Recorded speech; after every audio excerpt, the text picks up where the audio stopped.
Hi everyone, welcome back to the Doctor's Spicebox. I'm Dr. Linda Shiue. I'm a physician, chef, and author of Spicebox Kitchen. And today I'm going to demonstrate a recipe from this book for you. It's from the Asia section. So this recipe is for something I call Taiwanese Picadillo.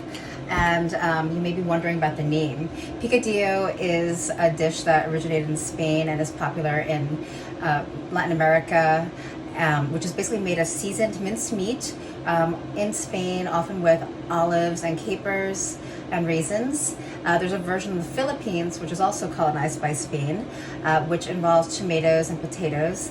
But I'm calling this picadillo because it actually reminds me of that dish, typically made in home kitchens in Taiwan, using ground pork seasoned with ginger, garlic, onions, white pepper, basil, soy sauce, and sugar. In this case, I'm creating the same dish mouthfeel with the same sort of small ingredients that instead substitutes edamame for the ground pork, but also includes some of the other vegetables in it. When I was a kid, I could make this by the time I was in second or third grade when I wanted to help my mom out after a busy day at work. And I would just put together ground pork, which I would brown in the pan, and then add some frozen mixed vegetables, peas, carrots, etc. So this is my plant-based version, also suitable for a busy cook in today's modern age. And instead of the ground pork, the edamame will give you a very high protein plant-based substitute for it, which also has fiber and a lot of other nutrients. So let me show you how easily this comes together. So first we're going to warm our pan here, and I apologize for the sound of the induction burner fan. We're warming the pan and then adding some neutral oil, vegetable oil. Can be any sort, and you just need a little bit, tablespoon or two. So I'm going to let that warm up a little bit and show you the other ingredients. So we're going to start with some aromatics. So that'll be some minced onion, some garlic, and some fresh minced ginger. So these are, staples that you should start all of your stir fries and other quick dishes like this with. You'll get a lot of flavor with that. The other seasonings are some soy sauce, which in my healthier version involves low sodium soy sauce, ground white pepper. This is a very classic flavor of Taiwanese cuisine. I really consider it one of the basics. And so don't substitute ground black pepper unless you absolutely have to. It's okay, obviously. And a little bit of sugar to balance out those flavors. And then this is the other key ingredient, which is some fresh basil. So now that our oil is hot and, as you can see, kind of shimmery, we're ready to start cooking our aromatics. So in go the onion,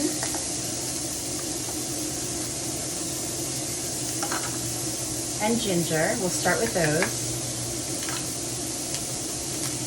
Let them cook for a little bit, 30 seconds to a minute, until the onion gets a little bit translucent and that both the onion and ginger are very fragrant, right? So you're going to cook with your eyes, with your nose, and get it to the stage where it brings out a lot of that flavor, because this is going to be the basis of the whole dish.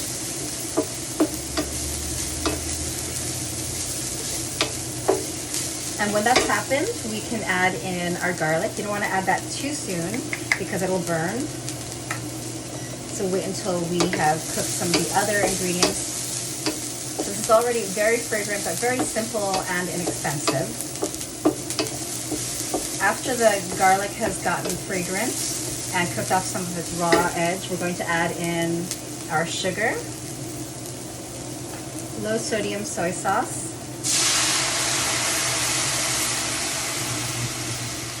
and that was our ground white pepper. This is live, you can see the steam in front of me here. And we're just going to stir that around, make sure it's all combined. And then we can add in our frozen vegetables. So we have our edamame. And the amount of these, you can vary according to what you have or what you like. But just 5 cups of small small chopped or small vegetables from frozen. We have our carrots, which I've diced, and then some frozen corn. Feel free to use fresh as well, but remember the idea here that this is a quick and inexpensive weeknight meal when you may not have had time to stop at the grocery. You know, we're getting into the fall now, which is a time when a lot of people are looking for comfort food. And kind of all Taiwanese food is comfort food to me, but I think that this will strike all those notes for the people who are looking for kind of that quick, inexpensive, and comforting dish that's very versatile and that even a kid can make.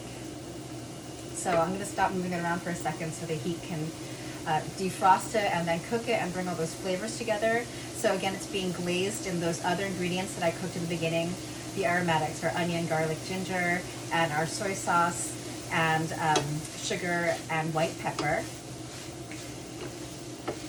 Let that cook a little bit longer.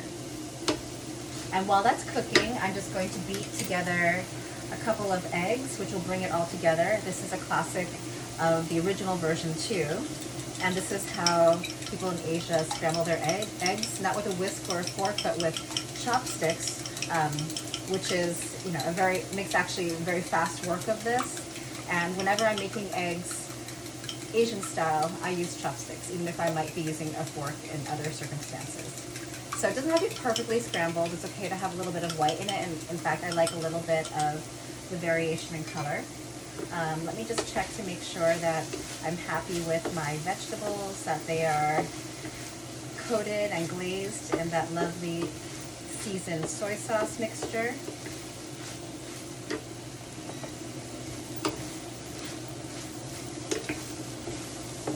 And then I'm going to pour in my scrambled egg.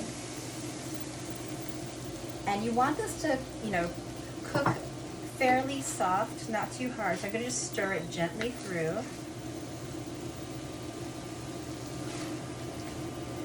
You want to have kind of the version of egg drop soup, the egg drops, but in this pan. So you're going to be pretty gentle with it, stir it through, distribute it pretty evenly so that you see some of these little pieces of egg.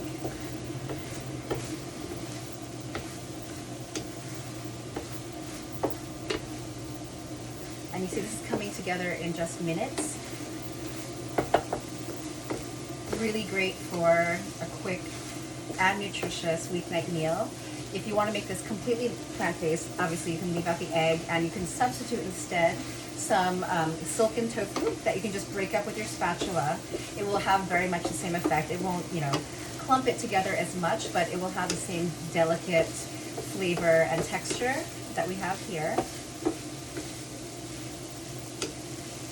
All right, so that's pretty much done. And then I'm going to do the final and important touch, which is to add in some fresh basil. So we're going to add about a 1/4 cup of packed basil leaves, but you're going to eyeball this and, you know, do what looks good to you. You can take off the heat now, actually, and just let the remaining heat wilt our basil. We don't want to dice it. We want it to be pretty big so that you're eating it actually as, you know, a leaf, as a vegetable in this. So you can see the size of the pieces I'm putting in. And then just kind of turn it over gently, fold in those basil leaves so that they just wilt. It's going to add yet another level of flavor to this. There's a discussion on Twitter, Taiwanese Twitter, actually Taiwanese food Twitter, so fairly specialized, about how actually, you know, basil should be eaten not as an herb but as a vegetable. We love it that much, and that flavor in Taiwanese cuisine. We use it in many different dishes, and so that is all that there is to it. So I'm going to show you how this will be plated up and a few ways of eating it. So here we are with our Taiwanese Picadillo from Spicebox Kitchen, and I'm going to show you a few ways that you can enjoy this. Normally we eat it with some steamed rice, so I'll show you that first. And just kind of eat it on top of it or on the side of it. And, you know, people really enjoy this. If you like more sauce, you can stir up some more soy sauce with a little bit of sugar and ground white pepper, and have that more in a saucy, version, but it's not typical. So that's what this would look like. And that would be, you know, kind of a classic way of eating it in a rice bowl, not in this big bowl, but looks prettier for this. And then some variations that you could do is that you could actually put it into little lettuce cups. So here I've just actually sliced a nice romaine heart, and I'm just going to spoon in some of this. And you can eat this, you know, basically as a lettuce wrap. Makes a nice little appetizer, kind of fun to eat, has kid appeal for sure. So this is version number 2. In lettuce wraps. Here we go. And then finally, kind of going back to our theme of picadillo being a dish from Latin America, is we can eat it as a taco filling. So many ideas here, all very weeknight friendly, vegetable friendly, budget friendly, made from pantry ingredients, but make sure you don't skimp on you know, your seasonings here, so the aromatics as well as those other ingredients, and we can eat this as a taco as well. So Taiwanese Picadillo, check it out, try it out, let me know what you think in the comments, and take a look at Spicebox Kitchen for the full recipe, and I hope you enjoy it.